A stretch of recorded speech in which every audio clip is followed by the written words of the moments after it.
Shalom, puji Tuhan.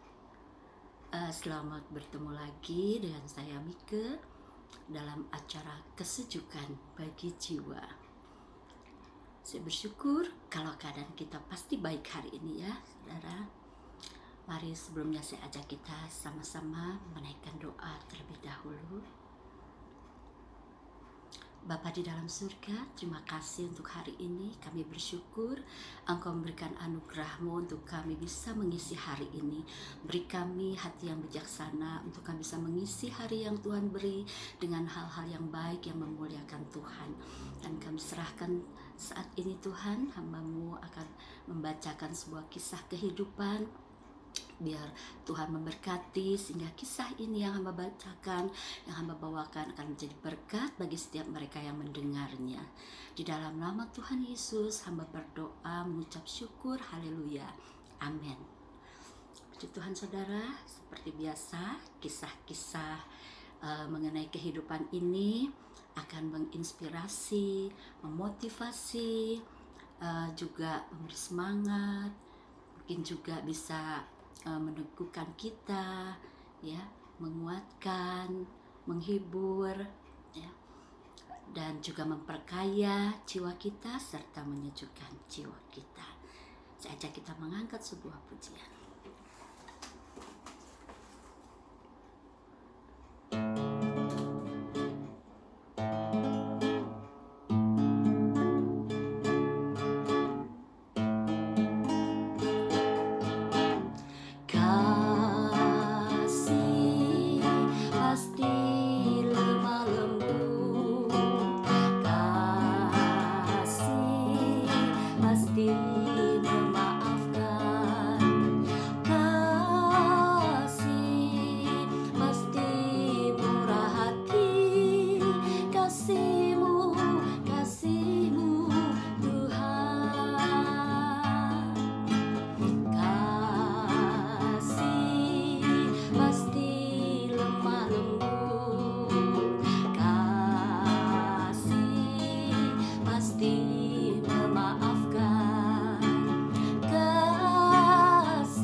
kasih-Mu sungguh tiada batasnya. Kasih-Mu sungguh tiada batasnya.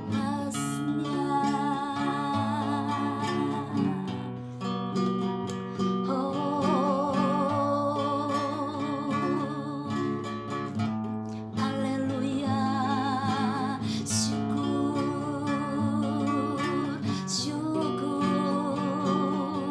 kasih-Mu Tuhan tiada batasnya. Kasih-Mu luar biasa. Haleluya, haleluya. Terima kasih Tuhan buat kasih-Mu, buat pengorbanan-Mu, buat pengampunan-Mu bagiku,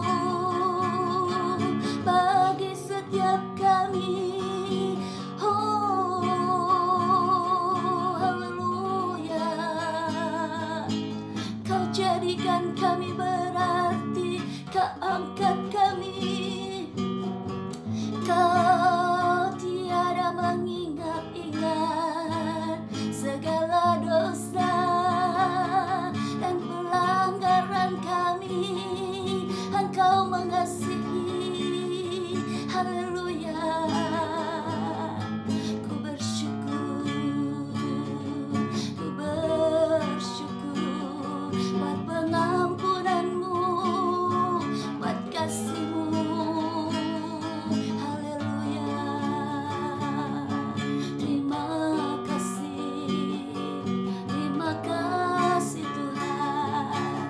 Haleluya, haleluya.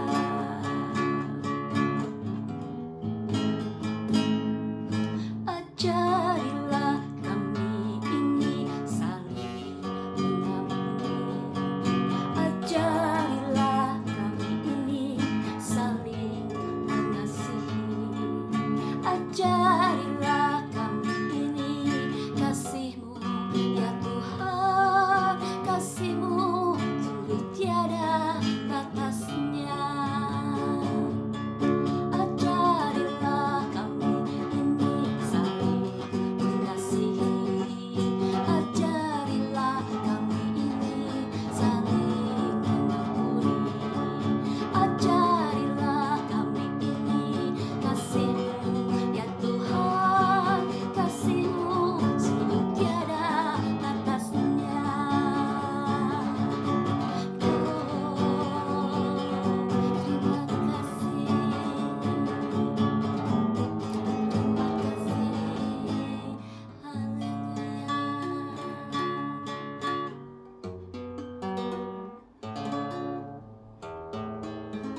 Kali ini mengenai pengalaman seorang gadis remaja berusia sekitar 16 tahun ya, yang sejak usia 2 tahun dia dipelihara oleh neneknya karena orang tuanya bercerai. Dan ketika belum lama neneknya meninggal, di gereja mengadakan sebuah acara peringatan Hari Ibu, di mana saat itu membuat terjadi pertentangan di dalam batinnya ya. Bagaimana ceritanya saudara? Saya akan bacakan ya. Judulnya Bunga Anyelir Merah Putih. Hari ini adalah Hari Ibu yang pertama sejak nenek meninggal. Saya ngeri ke gereja sendirian dan melihat banyak anak bersama ibu mereka. Saya baru berusia 16 tahun. Tidak seharusnya saya duduk seorang diri. Namun orang tua saya telah bercerai dan ibu meninggalkan kami bertahun-tahun yang lalu. Sebaiknya saya di rumah saja, kata saya pada diri sendiri sambil menaiki anak tangga gereja. Seorang pria setengah baya yang ramah membuka pintu depan yang besar. "Selamat pagi dan selamat Hari Ibu," sapa Ibu Spence kepada jemaat di serambi depan. "Ambillah bunga anyelir merah bila ibu Anda masih hidup, dan anyelir putih bila ia telah meninggal." Saya terpaku di depan sekeranjang besar bunga. Saya tak dapat memutuskan mana yang harus saya ambil. Ibu kandung saya masih hidup, tetapi bagi saya ia sudah mati, kilah saya. Ibu meninggalkan kami saat saya berusia 2 tahun, dan saya hanya bertemu dengannya 2 kali. Saya pertama kali melihat ibu 2 tahun yang lalu saat kakak lelaki saya lulus dari sekolah menengah. Ibu Davis, guru saya, mendekati saya dan berkata, "Barbara, ini ibumu." "Ibu saya," sergah saya. "Untuk apa ia kesini?" Di belakang Bu Davis berdiri seorang wanita bertubuh pendek, berambut coklat dengan senyumnya yang hangat. "Hai Barbara, kamu telah menjadi gadis remaja sekarang," katanya memberi salam. "Hai," balas saya. Ibu memandang saya dan menunggu saya mengatakan sesuatu. Tetapi saya tidak tahu apa yang harus saya katakan atau lakukan. Saya hanya mematung dan menatapnya sambil bertanya-tanya dalam hati, apakah saya mirip dengannya? Janice, teman saya, menyelamatkan saya dengan meminta saya menemui beberapa teman di atas panggung untuk berfoto bersama. Saya pamit dan menghilang di tengah kerumunan. Saya bertemu ibu untuk kedua kalinya di pemakaman nenek. Ia berusaha berbicara dengan saya, tetapi saya hanya menundukkan kepala. Saat itu saya tak ingin berbicara dengan siapapun. Bunga mana yang harus saya ambil? Nenek Benedict seperti ibu kandung bagi saya. Ia merawat saya, berbelanja dengan saya, dan selalu memastikan saya sudah mengerjakan PR. Saya memiliki kenangan indah tentang nenek yang duduk dengan selimut kapasnya sambil menyanyikan lagu-lagu pujian dengan aksen Hongarianya yang kental. Saya suka duduk di dekatnya sambil mendengarkan kisahnya saat berimigrasi ke Amerika, dan bagaimana Allah menyediakan segala kebutuhannya. Ia selalu berkata, "Gunakan dengan bijaksana apa yang diberikan Allah kepadamu. Jika kamu berdoa memohon makanan secukupnya, jangan sia-siakan." Saya menyadari bahwa pengaruh nenek tak ubahnya seperti selimut yang dibuatnya dari kain perca. Apabila dijahit menjadi satu, potongan-potongan kain itu akan membentuk pola yang utuh.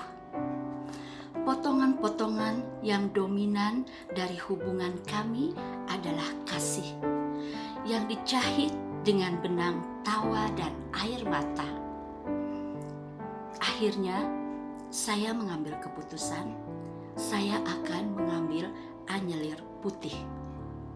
Saya menariknya setangkai dari keranjang dan duduk di deretan belakang. Organis mulai mengalunkan lagu pembukaan, membuat jemaat duduk dengan tenang. Saya duduk sambil menggenggam anyelir putih itu.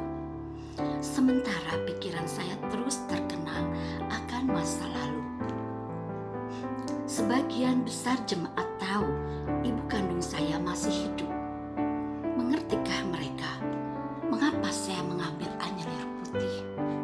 Mengertikah mereka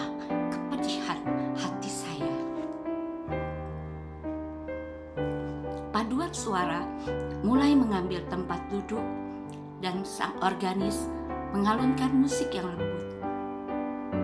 Saya mengangkat kepala dan mengarahkan pandangan pada salib kayu besar yang terletak di belakang kursi anggota paduan suara. Yesus, Engkau mengerti saya bukan? Engkau pun pernah mengalami kepedihan. Engkau ditolak oleh orang-orang yang Kau kasihi. Meskipun demikian, Engkau memilih mengampuni mereka. Tolonglah saya untuk melakukan hal yang sama.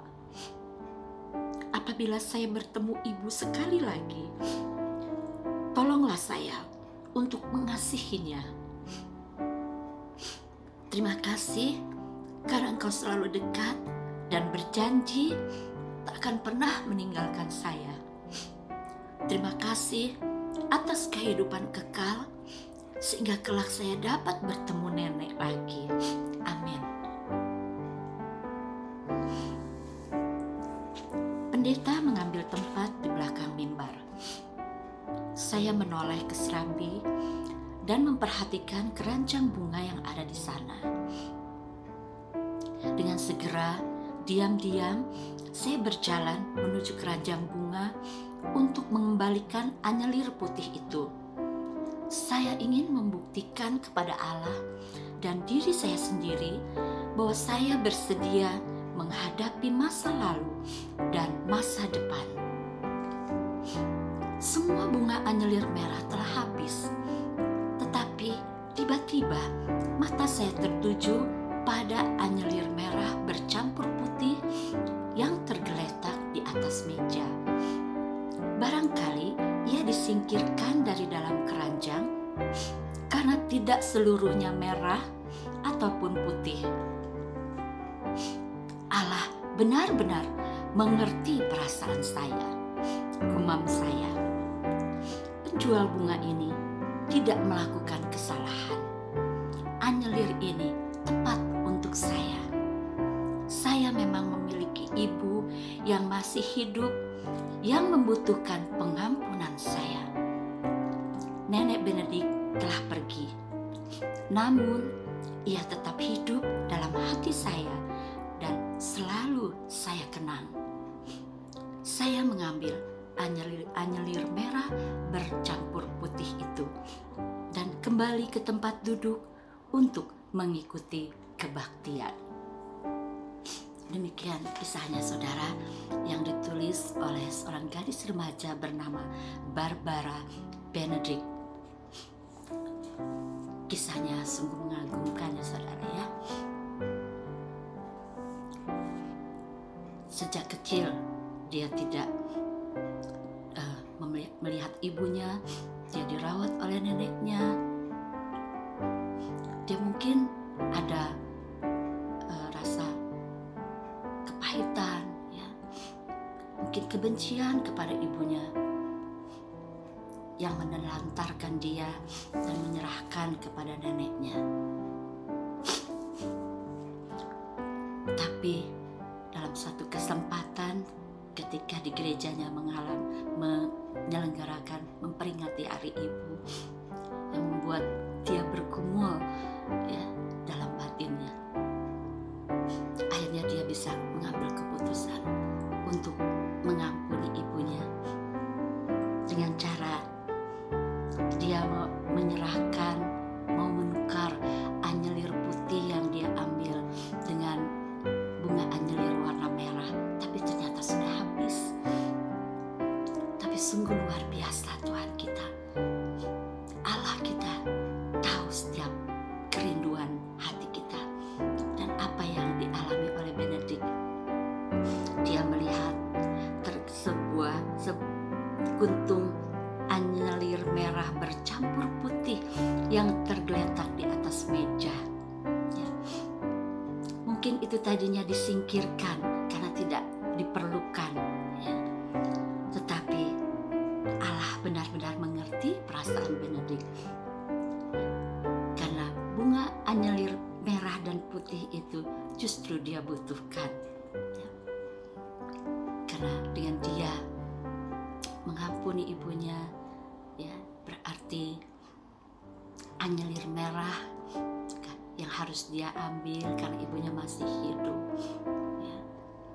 Tapi karena neneknya yang dia kasih, yang dia anggap ibunya juga sudah meninggal, akhirnya anyelir putih juga bisa dia pegang. Puji Tuhan, anyelir merah putih itu ya bukan begitu saja tidak berguna, ternyata memang disediakan Allah untuk Benedict saat itu, ya. Puji Tuhan, luar biasa saudara. Mungkin kita juga mengalami hal yang sama, ada di antara kita yang mungkin sedang mengalami kepedihan, hatinya sakit, ya, karena diperlakukan dengan tidak baik oleh orang-orang yang harusnya mengasihi kita. Seperti tadi Benedict, mungkin ibunya, mungkin ayah, ya, mungkin orang tua kita, atau mungkin suami kita, atau istri kita, atau anak-anak kita, atau kakak atau adik kita, ya, yang memperlakukan kita tidak baik sehingga timbul kepedihan dalam hati kita. Mungkin kita membenci mereka, kita marah kepada mereka, kita tidak mau mengampuni. Tetapi ingat saudara, dengan kisah yang saya sudah bacakan ini, yang Allah mau dari kita memang mengampuni apapun yang dilakukan oleh mereka kepada kita. Yang harus kita lakukan adalah melepaskan pengampunan, memberikan pengampunan kepada mereka. Maka kita akan merasakan kelegaan seperti yang terjadi dengan Benedict. Sebagai orang percaya, memang itu yang harus kita lakukan. Tuhan sudah mengampuni kita, ya, Tuhan mengasihi kita, Tuhan tidak mengingat-ingat kesalahan kita, ya. Di dalam doa Bapa kami, Tuhan juga mengajarkan, ampunilah kami seperti kami pun mengampuni orang yang bersalah kepada kami. Bahkan kepada musuh-musuh kita sekalipun, firman Tuhan mengajarkan untuk kita berbuat baik dan mengampuni mereka. Terlebih lagi kepada orang-orang yang dekat dengan kita, ya. Walaupun mereka mungkin menyakiti kita, yang Tuhan mau, yang memperkenan hati Tuhan, kita mengampuni mereka dan kita mengasihi mereka. Ini yang Tuhan mau. Pasti Tuhan akan memampukan kita ketika kita rindu menyenangkan hati Tuhan, memperkenan hidup kita di hadapan Tuhan dengan melakukan firman Tuhan, yaitu mengampuni. Terpujilah Tuhan, biar ini memberkati kita semua, ya saudara. Dengan pertolongan Tuhan, pasti kita bisa melepaskan pengampunan kepada siapapun yang pernah menyakiti kita, ya. Saya percaya Tuhan pasti memberikan kemampuan bagi kita. Terpujilah Tuhan, biarlah Tuhan disenangkan lewat kehidupan kita, Tuhan dimuliakan lewat kehidupan kita. Saya ajak kita berdoa, saudara. Terima kasih Bapa yang baik, Engkau mengingatkan kembali betapa kasih-Mu tidak terbatas bagi kami. Ampuni juga kami Tuhan, jikalau kami belum bisa mengampuni orang-orang yang menyakiti kami, orang-orang yang bersalah kepada kami. Tetapi kisah yang kami dengar saat ini mengajarkan kami untuk kami bisa mengampuni, melepaskan pengampunan. Karena kami tahu dengan kami mengampuni, kami sudah melakukan firman Tuhan. Dan kami percaya Tuhan pasti senang. Dengan mengampuni kami percaya pintu berkat-Mu akan lebih lagi dibukakan bagi kami. Karena doa-doa kami tidak terhalang. Terima kasih Tuhan. Terima kasih Bapa. Biar kami bisa meneladani gadis remaja ini, Benedict, yang mau mengampuni ibunya. yang mau mengasihi ibunya walaupun telah menyakiti dia, telah membiarkan dia. Terima kasih Bapa, biar terus pengampunanmu akan memulihkan kami. Pengampunanmu akan membawa kami juga untuk bisa mengasihi dan mengampuni orang lain yang bersalah kepada kami. Siapapun juga Tuhan. Terima kasih Bapa. Allah Roh Kudus, mari terus Kau berkarya di hidup kami. Kami mengucap syukur buat kebaikan-Mu, buat pengampunan-Mu, buat pengorbanan-Mu bagi kami, sehingga kami memiliki anugerah kehidupan kekal dari Engkau. Di dalam nama Tuhan Yesus hamba berdoa dan mengucap syukur. Haleluya. Amin. Puji Tuhan saudara, terima kasih untuk perhatiannya. Biar kiranya saudara-saudara bisa terus mendukung dengan like, dan juga yang belum subscribe silakan subscribe, dan sangat dipersilahkan untuk men-share cerita ini kepada yang lain sehingga orang lain juga diberkati. Puji Tuhan. Sampai jumpa di lain kesempatan. Tuhan Yesus memberkati. Shalom.